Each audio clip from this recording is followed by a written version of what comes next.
So unit economics is basically that on a unit basis, how much money do you make? There are two components to it that are very important: the lifetime value as well as the acquisition cost of that unit. So let's say in most cases it's a customer. So on a customer basis, how much money or gross profit you're going to make from that customer over that customer's lifetime with you on one hand, and on the other hand, what does it cost for you to acquire that customer?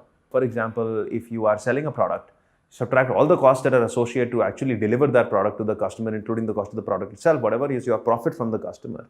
You have to look at that on one side and look at what the cost of customer acquisition on the one side. And if one is greater than the other, it's a scalable business. And it's much easier to raise funds. It's much easier to grow that business into a sustainable business, right? So you can think about it like, okay, if I make $20 from $10 that I'm spending, then I have a money-making machine effectively. And now I can scale that. I can fuel that by $1 billion tomorrow, potentially, and make $2 billion out of that. If you see that the unit economics are not favorable, that is, your cumulative lifetime value is far lesser than your customer acquisition cost, then you know that you're just going to end up burning money.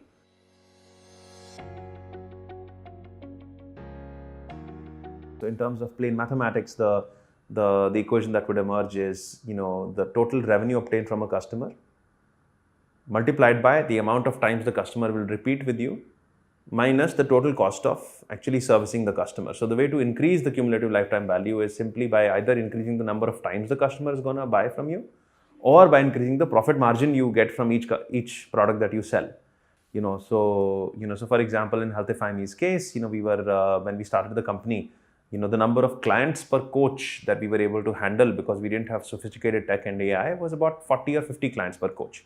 So our gross profits were around 30-40%. So for $100 we would get, the company would only make $30. But because of the AI involvement and a lot of the efficiencies that we drove on software, both for the coaches as well as for the clients, we were able to get it up to 70%.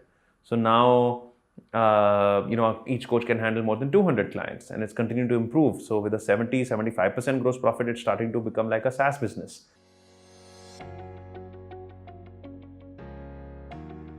You are having to spend a lot of money to acquire your customers. You need to be able to increase the number of customers that are coming from word of mouth, because you don't have to spend money to acquire those customers. You can also optimize your marketing significantly. So, you can try and experiment with various digital marketing campaigns to only figure out which kind of campaigns work for you for what kind of customers, and double down on those campaigns. So, or in certain products, you can focus on conversion rates. So, if you're having certain number of people who are landing on your website or landing in your store or landing in your calls as leads, how can you make sure that you have very high conversion rates, so that, if you have 50% conversion rates, means 1 in 2 you're converting. So your CAC on the actual person will be very low, even if it was very expensive for you to drive that customer through the door. But if you're converting only 1 in 100, then you need to drive a lot of people through the door to convert. To recap, increase the number of organic customers, try referral networks, and optimize on marketing spends. And finally, look at the conversion rates if they are applicable in your business.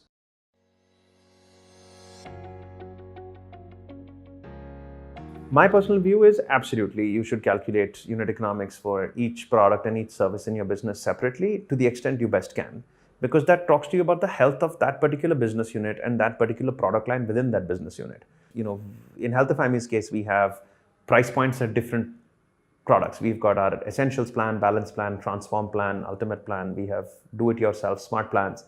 And each of them come with very different cost offerings. Some have variables, some don't have variables but have multiple coaches, some have only a single coach, some have no coaches but have just our AI software called RIA. So, it totally depends. Each of them have to make a very different amount of money to be able to cover their costs.